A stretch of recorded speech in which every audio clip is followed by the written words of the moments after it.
friends, welcome back to Strange Rebel Gaming. I'm Brianna. Today, we have more special guests. It's very exciting. This has been the week of special guests, as you guys have seen. So, introduce yourselves, my friends. I'm Rod. And I'm Vince. And we're self-deprecating romantic pop rock duo, RKVC. We're a band, we're songwriters, and today we're going to talk about music and video games? Yes, and it's going to be awesome. I love that. You guys have your intro, down. Yes. You know why they have their intro down is because they also have an amazing YouTube channel, so there is a link in the description below where you can check out their stuff. It is fantabularific, and I don't know why I have a southern accent, but I love their stuff. Thank you very much. Go check it out. And we talked about, you probably have seen my last video that I did with Dan Seibert where we said, open your tabs, don't turn away from this video, but do go check them out. That's what tabs are for.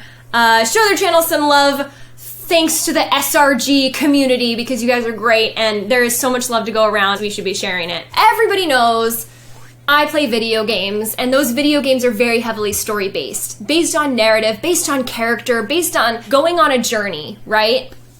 So music is one of the most important things to that. Absolutely. Why? I guess we start back in retro games. Sure. For me, old video game stuff, because it was 8-bit, was so heavily reliant on melody, because all the instruments sounded the same. So, were there even different instruments? Technically, but tone. You've already learned something new today. I've learned something new today because I didn't think they were supposed to represent different instruments. I thought it was just computer sounds, beep boo boop bop. Yeah. I had no idea. If you listen to some sounds, you're I guess that's a horn, maybe. Okay. Or it's supposed to represent that. Especially as musicians, we kind of create what it should be in our heads. Yeah. You know? And then sometimes things are kind of drum kits. It's when they do those yeah, it's and you're I guess little tiny little noises. Yeah. Can that happen in 8-bit? Yeah. Kind of. Really? Yeah. Okay. A subtonal thing that ends up being a kick, and then this little pop. You can tell they're trying to do a snare. Little hi-hat sounds. And it's hi-hat? What? That sounds so whimsical. What is it? It's just these cymbals that are closed. Oh, Yeah. the cymbals. If you look at a drum kit, the cymbal's the one that's two. There's a sandwich. There's two. It's a cymbal sandwich. Shit, yeah. Also known as a hi-hat. I like cymbal sandwich. I much prefer better. cymbal sandwich. That's Although there's way nothing in between but air. That's right. So it's not a sandwich. And groove. You can't call 2 pieces of bread a sandwich. It's gotta have something in between. Well, That's for a just vegetarian, that's a sandwich. When you think about retro video games, which song do you reference immediately? Obviously, well, the first one that came to mind was the Zelda theme. Yeah. I Sure. think we all recognized that Sing earlier. it, do it. Which one? Dun, dun, dun, dun, dun, dun, dun, dun. Yes. Okay, musician Probably right have the here. wrong key. Very.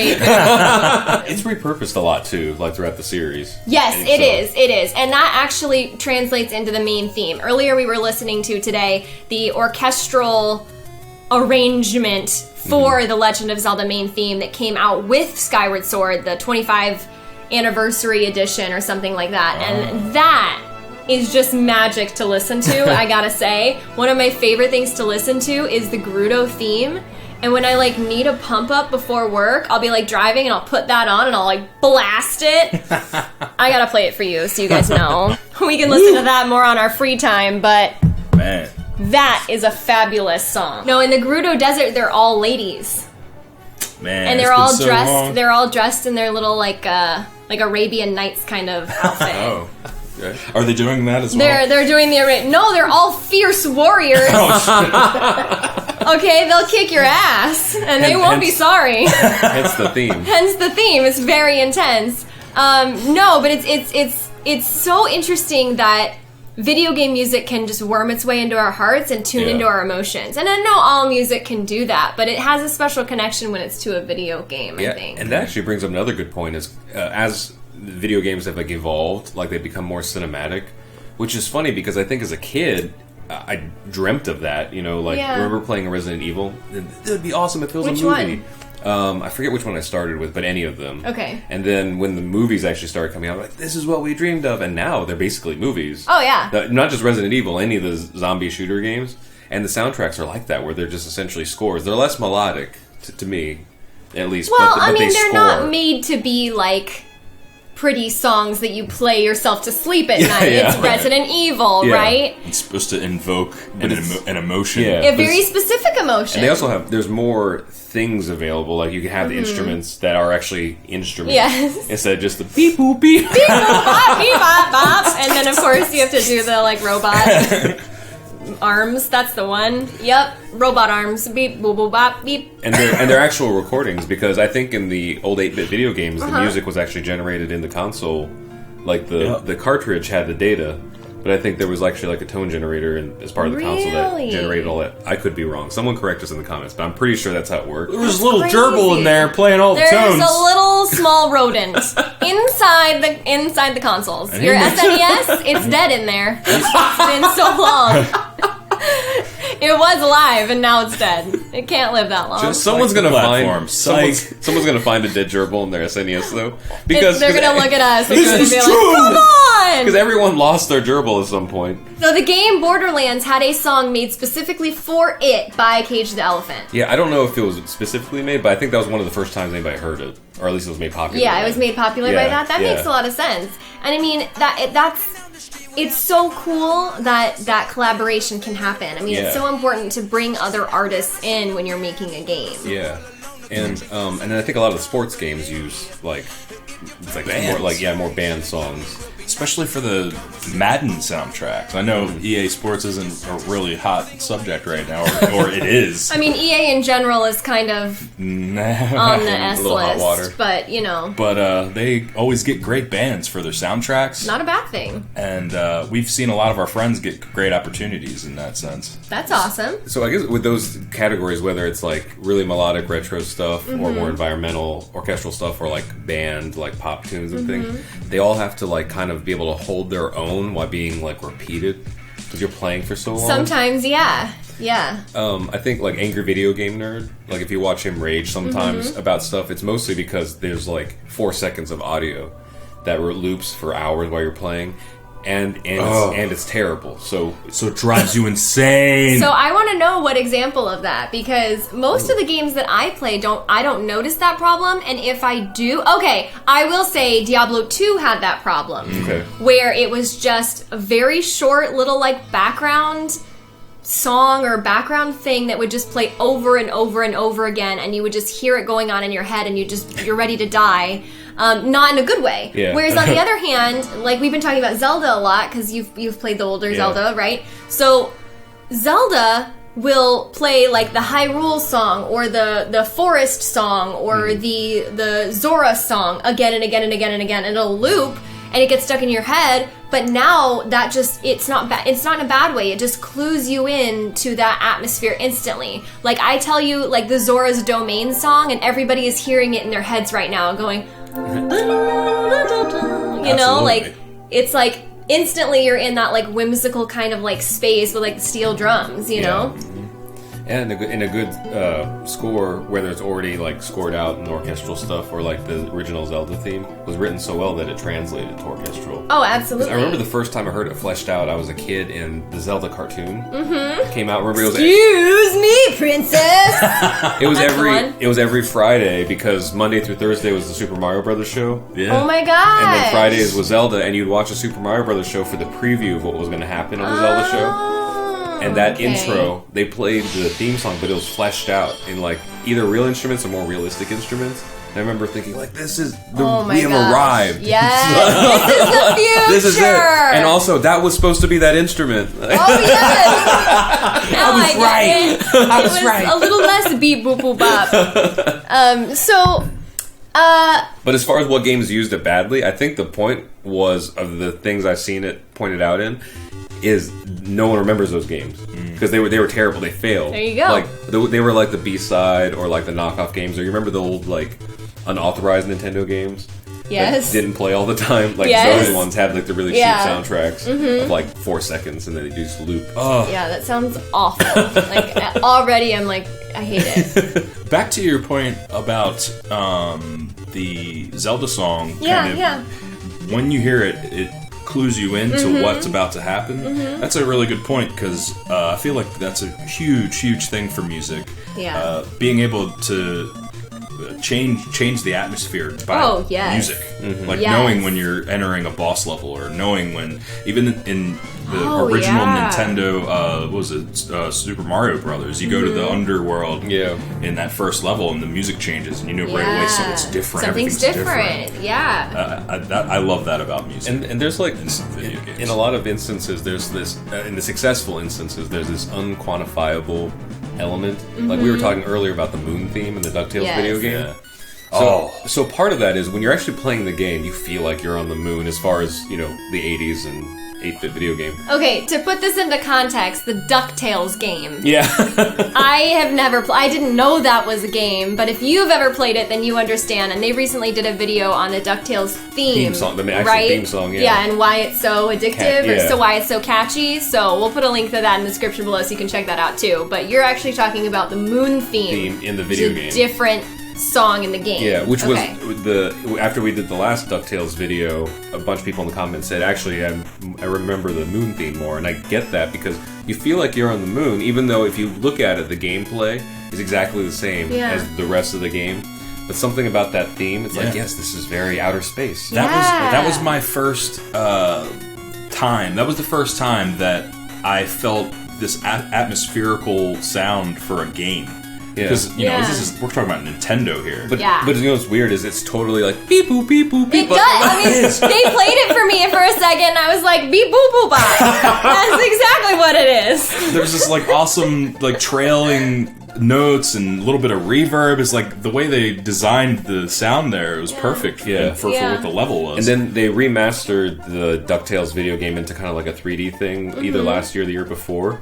And they redid the soundtrack, and again, like, you know, in my 30s now, and I listen to it, like, oh my god, we've arrived! Yeah. Like, the future! Here we are! Also, that's what that instrument was supposed to be? Well... so nostalgic. Yeah. Oh, I mean, the power that music has to nostalgify your brain, just literally nostalgia melts it into little tiny pieces. That it does that. It totally does that. And especially for video games, because it holds... Video games, because of the way that like, people our age remember when there weren't really video games, and then, like, we've grown up as video games have grown up. It's like, it's kind of like Pokemon or Harry Potter. Like, we were kind of growing up when those things were growing up, and so we have a special connection to it. And so video games, as a thing, we have, like, a retro nostalgia soft spot in our heart for as well, but then put music there, too, and that just amplifies the emotional connection in a really, really special way. Yeah, and also I like how, in at least games I remember, the absence of music usually signified trouble. Okay. You know, like, especially in, like, the zombie shooter games, like Resident Evil and stuff, there wasn't a whole lot of music in that anyway. But when things were silent, like, you wouldn't notice there was music until it stopped. Yes, exactly. And then you're like, something is wrong. That's such an important ability to build tension. Yeah. Oh, God, love that. Yeah, it's like music is almost as important a part of storytelling as any other part. Yeah. As the characters, as the plot, as whatever, right? It's so interesting to me. I mean, you'd really be hard-pressed to find a single person who couldn't do the Super Mario theme for you. Who couldn't do the little do-do-do-do-do-do-do beep beep beep beep beep beep. You know, like, everybody knows it. Yeah. It's part of our cultural knowledge now, too. Yeah. Which I find so interesting. It's very, like, international. Like, you go to anywhere in the world. And I think that we have to talk about, like, where it came from and, like, single tone things in order to talk about where it is now. Like, with games being scored specifically for the game. Like, the game plots are talked about, and the whole thing is scored in tandem with the creation of the game. And I'm thinking in particular with The Last of Us. I mean, you guys listen to the main theme of that, and that puts you in a place when you hear it. Yeah, absolutely. You pointed out it's kind of a mashup of several genres. Yeah, it gives you a lot of different feelings. But very subtly. Like, it doesn't sound out of place. No. Or anything. And it's weird because it's like you can say that, like, it has kind of a Western vibe to it, and I'm like, yeah, but it's also like it evokes lots of different things enough to make its own thing, and I don't know how it does that. There's something about, like, the little guitar plucks that, like, they sound like tension. Yeah. How do they do that? It's this weird hybrid of different genres and styles of music all put together. It's like cross-pollinating. There's a whole... People spend majorities of their lifetime studying music theory and like how to build tension. And we're talking about it right now. All of it. Because we're experts. And a lot of people will tell you a good pop song is built on tension and release, or the tension and lack of release, depending on your purpose. Yeah, what you're trying to invoke. Yeah. And then, EDM and house music is like that on steroids. Yeah, exactly. Right? For retro games, for me, because that's when I invested so much time into it. At that time, you couldn't turn the game off. That's what I loved about Mega Man. Is, for one, the music was amazing. They gave you those screens where it had the code. Oh, yeah. And you knew you could stop at some point and go back to that level because you had the code. Yeah. But yeah, it ended up becoming like almost like a soundtrack, and probably even still now because people are playing games longer than ever. But a soundtrack to your life. My childhood was built on like how many times Mario died, but also how many times I got up. So life. Well, lesson. there you go. Every time you get knocked down, I get back up again. It's interesting that you say that because I've always talked about how The Legend of Zelda: Ocarina of Time is my family game. Whatever we were doing, there was always on a TV somewhere Zelda was running in the house. Oh, wow. That's a lovely playing memory. that music. Yeah, it is. And I didn't even think of it until you said that. It does become the soundtrack of your memory. My game when I was a kid was Mortal Kombat. And even though I can't remember any specific songs from the game itself, I remember that was one of the older games that the atmospheric element kind of came in. Yeah. But then a song for Mortal Kombat became part of the series when the movies came out. That song is probably one of the most memorable. Mortal Kombat! Dun dun dun dun dun. There were so many iterations. Wow, there it is! Yeah. Nailed it! For me, the best thing I came across was the games that you could actually flip through the songs while you're playing. Okay, yes. So like, Madden and a lot of the sports games. Gran Turismo was a big game for me, but also Tony Hawk. A lot of the skating games. Yeah. I found a lot of music through those games. Oh, okay. Particularly, I think it was Goldfinger. That I forget what song it's called. It's like doom doo doo doo doo doo doo doo doo doo doo doo doo. I know, I've heard it. Here in my bedroom. I've definitely heard it. Yeah. On the flip side of things, sometimes when properties existed like RoboCop and Rugrats and Rocko's Modern Life, and then it got adapted for video games, and they tried to adapt that music for the video games. Some worked better than others, and I think that was a real test of like how good the original composition was. We've never scored a video game before. We've kind of scored and written music for like YouTube videos and some films and stuff like that. But a video game sounds interesting because we've worked with people who do video game music. We have friends that have won awards for their video game music. But it seems like an interesting thing because especially now when the game has like several paths, like to score choice-based games. Yes, I don't know if like you score the possibilities or because the pacing is because you don't know how long it's going to take someone to walk down a creepy hall. So like, how does that scoring work? I'm really interested in knowing that concept. Like because building that tension and release timing is very important. Yeah. So if like that's an interesting question. Like I know some games it just like starts and stops hard loops, but I feel like a good one wouldn't do that. Yeah. Please ignore this awkward cut. I remembered as we were talking about lighting that I didn't have my lighting fully on and ready. So here it is. I hope you enjoy it because it's an important part of my Strange Rebel Gaming studio. Please become a patron of Strange Rebel Gaming. Oh my god, stop! So that we hire a lighting person. If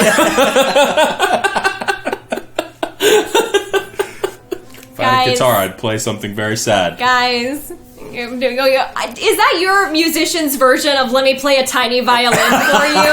Exactly. God, okay. It's so interesting that we keep bringing up Zelda. Why is that? Why is the Zelda music so?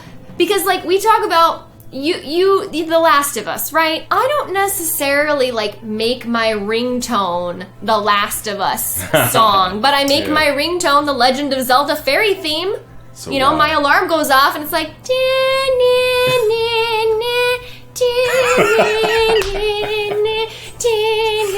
it's like a harp. It's like really beautiful. There's like a flute in there. I think someone on the internet is going to make that version their ringtone. Oh no! Please don't.